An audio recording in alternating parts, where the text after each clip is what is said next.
Outlaw Sports is brought to you by Molson Canadian, made from Canada, and Rocky Mountain Barbecue, Alberta barbecue cuisine at its best.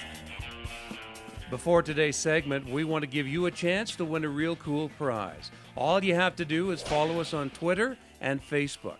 Join now for your chance to win an autographed Doug Gilmer Flame jersey, the real leader of the '89 Flames Cup-winning team, the club's best-looking jersey. Join us on Twitter and Facebook to win. It's that easy. Well, Grant Pollock, Super Bowl has come and gone.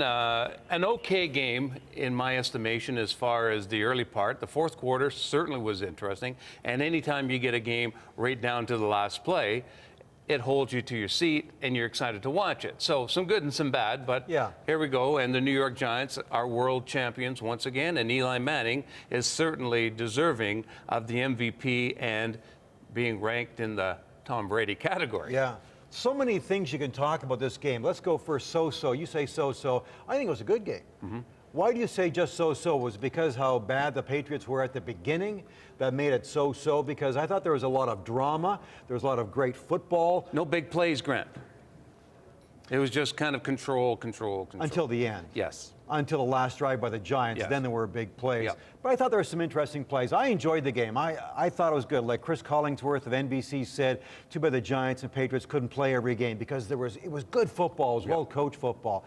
But this thing, why are people so reserved to elevate Eli Manning as one of the best? It seems like they're reticent. They're cautious about doing that when clearly, how many players? Is it 5 players that have been MVPs of Super Bowls twice? Yeah. He's one. That tells you something. I'll tell you why, Grant, because every once in a while, like last year, for example, he had a brutal year.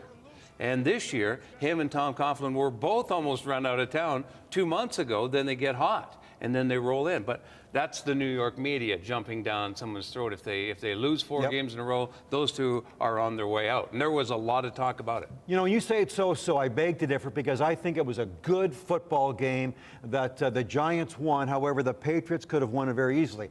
And to me, the best football critic is Gisele Bündchen. Yoko-ono of football. Every time she talks, I don't always listen. I just stare at her and kind of go, I wish I was married to her. No. Did you hear that she's kind of blaming the Patriot receivers for losing? I did, yes. Yoko-ono. You can't say that. You can't say that, honey. But wait a sec. Let's talk about that in a second. But she's right. Oh, she's right, but Wes Welker correct me if I'm wrong, because my memory's bad.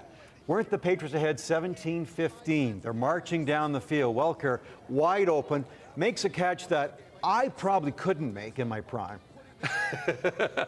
But Wes Welker, who can twist, usually makes that catch. They make that catch. 4 minutes left, they kill the clock. Yeah, so they kill the clock and either get a field goal or a touchdown, put the game out of the way. Instead, turn the ball over, and so I have to, again, if Gisele says it, I gotta believe her, Mike. Tom Brady. And then, wait a sec. Didn't Hernandez drop a ball close down? Yes. A reliable receiver, one of the best on the team next to Gronkowski. So therefore, Gisele, you're bang on. You're a good-looking woman, and I agree. Your receivers let you and your husband down. Tom, I mean, when your wife speaks out like that, I know it's embarrassing. The only thing you can do to make up for the team for those comments, have her put on some bra and panties, walk around the locker room. I'd say we're even. We'll forgive you. Let's call it that way. The second point, the quarterback's wife shouldn't say that. No? I agree with her, but she shouldn't be saying that because that's going to bug a lot of people. However, Wes Welker might agree with it. Supermodel, eh? What superpowers does she have? Just stand there. Just stand there. I want to take a short break, Grant. When we come back, I want to talk about the year of the quarterback. And the game was played in Indianapolis, and we want to talk about Peyton Manning and what his future is going to be. Tired of going to redneck barbecues?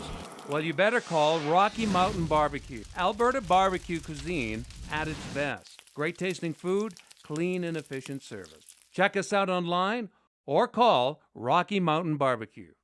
Grant, just a couple of other notes about the Super Bowl. Manningham, it was interesting to hear Chris Collinsworth call the game, because I was listening to some of these other experts say, oh, yeah, Eli overthrew him. No, it was a bad route. Had he caught that, that could have changed the game sooner. But the catch that he did make that late in the game, double coverage, keeping both feet in, and just a sensational athletic ability. Wow. It had all the food groups in there as far as making a spectacular play, and he pulled it off. And I think the defender whacked him across the shoulder pads at the same time, came around his right side, so that would kind of startle you. And you're right, because prior to that, Chris Collinsworth of NBC was criticizing him for veering off and not sticking on the line of that play, and that he blew it. So it was a great play. I guess that was the play of the game. So it was an outstanding play. Quarterbacks are made on drives, and certainly Eli Manning now. I think that's one reason why people will put him up in that stratosphere as great quarterbacks, because that last drive to win the game, including that catch to Manningham, was fantastic. It was fun to watch. The great ones want the ball, even if they're behind with the last minute. Doug Flutie always said, just give me the ball. Yeah. I want the ball. I don't care if we're behind or ahead. I just want the ball at the last minute to control our destiny. And not to put me in the same category as Doug Flutie, but when I played high school many people football, do, Grant. When I played high school football, I was on the bench.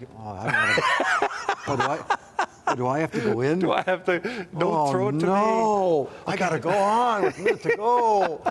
I'll be a decoy. The quarterback I want to see what next year is going to happen is Peyton Manning. Is he going to come back? Because to me, you talk with the great quarterbacks, Peyton Manning was the guy who really, I saw, sort of take charge and engineer a team like no others have done before. So I wonder if he'll come back and be another great quarterback like he used to be. I'll tell you what, with what they have to pay the guy. Now, this guy is God down in Indianapolis. This is a town, Indianapolis, smaller than Calgary. And this guy is a god, not only in the NFL, but especially there. So remember what the controversy was when Brett Favre left Green Bay. It will be the same kind of deal there. I don't think they will let him go, because they're not going to pay him that kind of money if they don't know he's going to start. But if he can, two reasons why I think he can come back and play again, Grant, providing he's healthy. Which apparently he is. Says he is. The doctors say he is. Fast release, boom, is key. Fast release, that no one hits him really. He doesn't really get hit that hard. If someone's coming, he's smart, he just goes down. And the intelligent level. So those are the two reasons. So I think Peyton Manning going to a New York Jets or to someplace like that. He could be the talk of the NFL next year as far as great quarterbacks are concerned. And they get Andrew Luck or they get Robert Griffin III. I mean, they build for the future again. So it'll be interesting. So you talk about the great quarterbacks that we're talking about this past season. He could be the talk of next season. Now, if you've had serious neck injuries, why would you want to come back? I think that's a big question. Even if doctors say you're clear to play, you think it's smart for a guy to come back and risk? Only he knows. Only he knows. The competitive nature that he has. Even if you're competitive. I know, Grant. I know.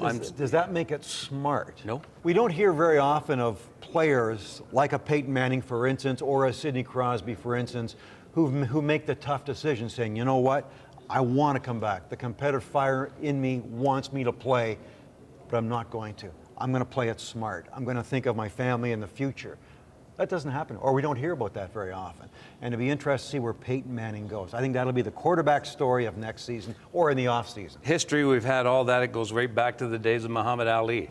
Maybe he should have quit way before he did. Maybe he wouldn't have had some of the problems that he had. That's just speculation. Again, most athletes we hear about don't. They continue to go on. We don't hear about the ones that take the safe route and perhaps the smart route. We don't hear about that.